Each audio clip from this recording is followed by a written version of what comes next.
شروع اللہ کا نام لے کر جو بڑا مہربان نہایت رحم والا ہے۔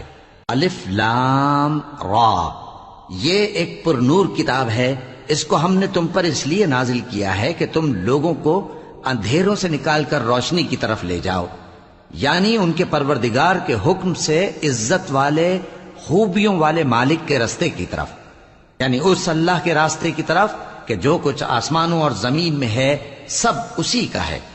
اور ان کافروں کے لیے عذاب شدید کی وجہ سے تباہی اور بربادی مقدر ہے، جو آخرت کے مقابلے میں دنیاوی زندگی کو پسند کرتے اور لوگوں کو اللہ کے راستے سے روکتے اور اس میں کجی چاہتے ہیں۔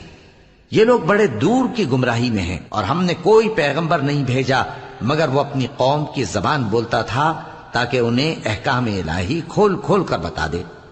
پھر اللہ جسے چاہتا ہے گمراہ رہنے دیتا ہے اور جسے چاہتا ہے ہدایت دیتا ہے، اور وہ غالب ہے، حکمت والا ہے۔ اور ہم نے موسیٰ کو اپنی نشانیاں دے کر بھیجا کہ اپنی قوم کو تاریکیوں سے نکال کر روشنی میں لے جاؤ اور ان کو اللہ کے دن یاد دلاؤ، اور اس میں ان لوگوں کے لیے جو صابر و شاکر ہیں نشانیاں ہیں۔ اور جب موسیٰ نے اپنی قوم سے کہا کہ اللہ نے جو تم پر مہربانیاں کی ہیں ان کو یاد کرو، جبکہ اس نے تم کو فرعون کی قوم سے رہائی بخشی، وہ لوگ تمہیں برے برے عذاب دیتے تھے اور تمہارے بیٹوں کو مار ڈالتے تھے اور تمہاری لڑکیوں کو زندہ رہنے دیتے تھے، اور اس میں تمہارے پروردگار کی طرف سے بڑی آزمائش تھی۔ اور جب تمہارے پروردگار نے تم کو آگاہ کیا کہ اگر شکر کرو گے تو میں تمہیں زیادہ دوں گا، اور اگر ناشکری کرو گے تو یاد رکھو کہ میرا عذاب بھی سخت ہے۔ اور موسیٰ نے صاف صاف کہہ دیا کہ اگر تم اور جتنے اور لوگ زمین میں ہیں سب کے سب ناشکری کرو تو بھی اللہ بے نیاز ہے، قابل تعریف ہے۔ بھلا تم کو ان لوگوں کے حالات کی خبر نہیں پہنچی جو تم سے پہلے تھے، یعنی نوح اور عاد اور سمود کی قوم اور جو ان کے بعد تھے، جن کا علم اللہ کے سوا کسی کو نہیں۔ جب ان کے پاس ان کے پیغمبر نشانیاں لے کر آئے تو انہوں نے اپنے ہاتھ ان کے منہوں پر رکھ دیے کہ خاموش رہو، اور کہنے لگے کہ ہم تو تمہاری رسالت کو تسلیم نہیں کرتے، اور جس چیز کی طرف تم ہمیں بلاتے ہو ہم کو اس میں بھاری شک ہے۔ ان کے پیغمبروں نے کہا، کیا تم کو اللہ کے بارے میں شک ہے جو آسمانوں اور زمین کا پیدا کرنے والا ہے؟ وہ تمہیں اس لیے بلاتا ہے کہ تمہارے گناہ بخشے اور ایک مدت مقرر تک تم کو مہلت دے۔ وہ بولے کہ تم تو ہمارے ہی جیسے آدمی ہو، تمہارا یہ منشا ہے کہ جن چیزوں کو ہمارے بڑے پوجتے رہے ہیں ان کے پوجنے سے تم ہمیں روک دو، تو اچھا کوئی کھلی دلیل لاؤ، یعنی معجزہ دکھاؤ۔ پیغمبروں نے ان سے کہا کہ ہاں ہم تمہارے ہی جیسے آدمی ہیں، لیکن اللہ اپنے بندوں میں سے جس پر چاہتا ہے نبوت کا احسان کرتا ہے، اور ہمارے اختیار کی بات نہیں کہ ہم اللہ کے حکم کے بغیر تم کو تمہاری فرمائش کے مطابق معجزہ دکھائیں، اور اللہ ہی پر مومنوں کو تو بھروسہ رکھنا چاہیے۔ اور ہم کیوں اللہ پر بھروسہ نہ رکھیں حالانکہ اس نے ہم کو ہمارے دین کے سیدھے رستے بتائے ہیں، اور جو تکلیفیں تم ہم کو دیتے ہو اس پر ہم صبر کریں گے، اور اہل توکل کو تو اللہ ہی پر بھروسہ رکھنا چاہیے۔ اور جو کافر تھے انہوں نے اپنے پیغمبروں سے کہا کہ یا تو ہم تم کو اپنے ملک سے باہر نکال دیں گے یا تم ہمارے مذہب میں واپس آ جاؤ۔ بس ان کے پروردگار نے ان کی طرف وحی بھیجی کہ ہم ظالموں کو ہلاک کر دیں گے اور ان کے بعد تم کو اس زمین میں آباد کر دیں گے۔ یہ اس شخص کے لیے ہے جو قیامت کے روز میرے سامنے کھڑے ہونے سے ڈرے اور میرے عذاب سے خوف کرے۔ اور پیغمبروں نے اللہ سے فتح چاہی اور ہر سرکش ضدی نامراد رہ گیا۔ اس کے پیچھے دوزخ ہے اور اسے پیپ والا پانی پلایا جائے گا، وہ اس کو گھونٹ گھونٹ کر کے پیے گا اور گلے سے نہیں اتار سکے گا، اور ہر طرف سے اسے موت آ رہی ہوگی مگر وہ مرنے میں نہیں آئے گا، اور اس کے بعد سخت عذاب ہوگا۔ جن لوگوں نے اپنے پروردگار سے کفر کیا ان کے اعمال کی مثال راکھ کی سی ہے کہ آندھی کے دن اس پر زور کی ہوا چلے جو اسے اڑا لے جائے۔ اسی طرح جو کام وہ کرتے رہے ان پر ان کو کچھ قابو نہ ہوگا۔ یہی تو پرلے سرے کی گمراہی ہے۔ کیا تم نے نہیں دیکھا کہ اللہ نے آسمانوں اور زمین کو تدبیر سے پیدا کیا ہے؟ اگر وہ چاہے تو تم کو نابود کر دے اور تمہاری جگہ نئی مخلوق پیدا کر دے۔ اور یہ اللہ کو کچھ بھی مشکل نہیں۔ اور قیامت کے دن سب لوگ اللہ کے سامنے کھڑے ہوں گے تو غریب پیروکار بڑے بن بیٹھنے والوں سے کہیں گے کہ ہم تو تمہارے پیرو تھے، کیا تم اللہ کا کچھ عذاب ہم پر سے دفع کر سکتے ہو؟ وہ کہیں گے کہ اگر اللہ ہم کو ہدایت کرتا تو ہم تم کو ہدایت کرتے۔ اب ہم گھبراہٹ ظاہر کریں یا صبر کریں ہمارے حق میں برابر ہے، کوئی جگہ رہائی کی ہمارے لیے نہیں ہے۔ اور جب حساب کتاب کا کام فیصل ہو چکے گا تو شیطان کہے گا جو وعدہ اللہ نے تم سے کیا تھا وہ تو سچا تھا، اور جو وعدہ میں نے تم سے کیا تھا وہ جھوٹا تھا، اور میرا تم پر کسی طرح کا زور نہیں تھا۔ ہاں، میں نے تم کو گمراہی اور باطل کی طرف بلایا تو تم نے جلدی سے اور بے دلیل میرا کہنا مان لیا۔ تو آج مجھے ملامت نہ کرو، اپنے آپ ہی کو ملامت کرو۔ نہ میں تمہاری فریاد رسی کر سکتا ہوں اور نہ تم میری فریاد رسی کر سکتے ہو۔ میں اس بات سے انکار کرتا ہوں کہ تم پہلے مجھے شریک بناتے تھے۔ بے شک جو ظالم ہیں ان کے لیے درد دینے والا عذاب ہے۔ اور جو ایمان لائے اور عمل نیک کرتے رہے وہ بہشتوں میں داخل کیے جائیں گے جن کے نیچے نہریں بہہ رہی ہیں۔ اپنے پروردگار کے حکم سے وہ ہمیشہ ان میں رہیں گے، وہاں وہ ہر ملاقات پر ایک دوسرے کو سلام کہیں گے۔ کیا تم نے نہیں دیکھا کہ اللہ نے کلمہ طیبہ کی کیسی مثال بیان فرمائی ہے؟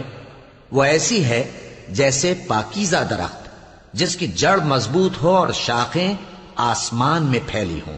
وہ اپنے پروردگار کے حکم سے ہر موقع پر پھل لاتا ہو، اور اللہ لوگوں کے لیے مثالیں بیان فرماتا ہے تاکہ وہ نصیحت حاصل کریں۔ اور ناپاک بات یعنی غلط عقیدے کی مثال ناپاک درخت کی سی ہے کہ وہ زمین کے اوپر ہی سے اکھیڑ کر پھینک دیا جائے، اس کو ذرا بھی قرار و ثبات نہیں۔ اللہ مومنوں کے دلوں کو صحیح اور پکی بات سے دنیا کی زندگی میں بھی مضبوط رکھتا ہے اور آخرت میں بھی رکھے گا۔ اور اللہ بے انصافوں کو گمراہ کر دیتا ہے، اور اللہ جو چاہتا ہے کرتا ہے۔ کیا تم نے ان لوگوں کو نہیں دیکھا جنہوں نے اللہ کے احسان کو ناشکری سے بدل دیا اور اپنی قوم کو تباہی کے گھر میں لا اتارا، یعنی دوزخ میں، کہ سب ناشکرے اس میں داخل ہوں گے اور وہ برا ٹھکانہ ہے۔ اور ان لوگوں نے اللہ کے شریک مقرر کیے کہ لوگوں کو اس کے رستے سے گمراہ کریں۔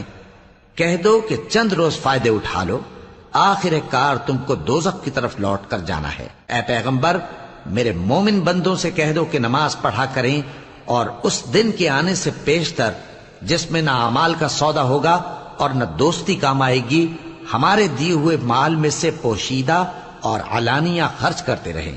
اللہ ہی تو ہے جس نے آسمانوں اور زمین کو پیدا کیا اور آسمان سے مے برسایا، پھر اس سے تمہارے کھانے کے لیے پھل پیدا کیے اور کشتیوں اور جہازوں کو تمہارے زیر فرمان کیا تاکہ وہ سمندر میں اس کے حکم سے چلیں، اور نہروں کو بھی تمہارے زیر فرمان کیا، اور سورج اور چاند کو تمہارے لیے کام میں لگا دیا کہ دونوں دن رات ایک ڈگر پر چل رہے ہیں، اور رات اور دن کو بھی تمہاری خاطر کام میں لگا دیا، اور جو کچھ تم نے مانگا سب میں سے تم کو عنایت کیا۔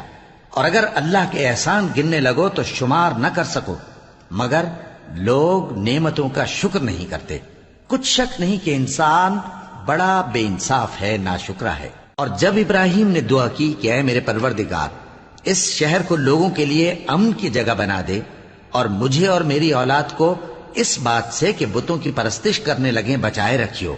اے پروردگار، انہوں نے بہت سے لوگوں کو گمراہ کیا ہے، سو جس شخص نے میرا کہا مانا وہ میرا ہے، اور جس نے میری نافرمانی کی تو تو بخشنے والا ہے، مہربان ہے۔ اے پروردگار، میں نے اپنی اولاد ایک وادی میں جہاں کھیتی نہیں، تیرے عزت و ادب والے گھر کے پاس لا بسائی ہے۔ اے پروردگار، تاکہ یہ نماز پڑھیں، سو تو لوگوں کے دلوں کو ایسا کر دے کہ ان کی طرف جھکے رہیں، اور ان کو میووں سے روزی دیتے رہنا تاکہ تیرا شکر کریں۔ اے پروردگار، جو بات ہم چھپاتے اور جو ظاہر کرتے ہیں تو سب جانتا ہے، اور اللہ سے کوئی چیز مخفی نہیں، نہ زمین میں نہ آسمان میں۔ اللہ کا شکر ہے جس نے مجھ کو بڑی عمر میں اسماعیل اور اسحاق بخشے، بے شک میرا پروردگار دعا سننے والا ہے۔ اے پروردگار، مجھ کو ایسی توفیق عنایت کر کہ نماز پڑھتا رہوں، اور میری اولاد کو بھی یہ توفیق بخش۔ اے پروردگار، میری دعا قبول فرما۔ اے پروردگار، حساب کتاب کے دن میری اور میرے ماں باپ کی اور مومنوں کی مغفرت کیجو۔ اور مومنوں یہ نہ سمجھنا کہ یہ ظالم جو کام کر رہے ہیں اللہ ان سے بے خبر ہے، وہ ان کو اس دن تک مہلت دے رہا ہے جبکہ دہشت کے سبب آنکھیں پھٹی کی پھٹی رہ جائیں گی اور لوگ سر اٹھائے ہوئے میدان قیامت کی طرف دوڑ رہے ہوں گے، ان کی نگاہیں خود اپنی طرف لوٹ نہ سکیں گی اور ان کے دل مارے خوف کے ہوا ہو رہے ہوں گے۔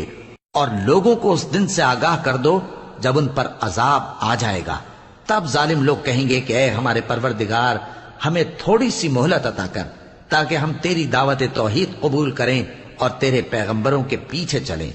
تو جواب ملے گا، کیا تم پہلے قسمیں نہیں کھایا کرتے تھے کہ تم کو اس حال سے جس میں تم ہو زوال نہیں ہوگا؟ اور جو لوگ اپنے آپ پر ظلم کرتے تھے تم ان کے مکانوں میں رہتے تھے، اور تم پر ظاہر ہو چکا تھا کہ ہم نے ان لوگوں کے ساتھ کس طرح کا معاملہ کیا تھا، اور تمہارے سمجھانے کے لیے مثالیں بیان کر دی تھیں۔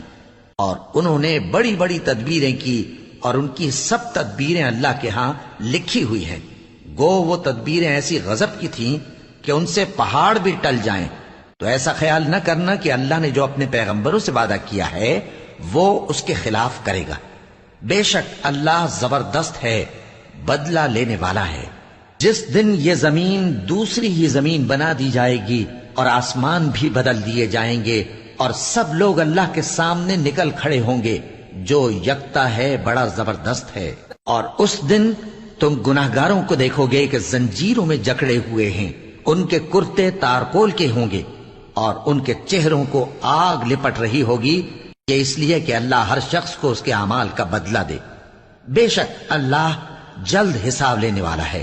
یہ قرآن لوگوں کے نام اللہ کا پیغام ہے تاکہ ان کو اس سے ڈرایا جائے اور تاکہ وہ جان لیں کہ وہی اکیلا معبود ہے، اور تاکہ اہل عقل نصیحت حاصل کریں۔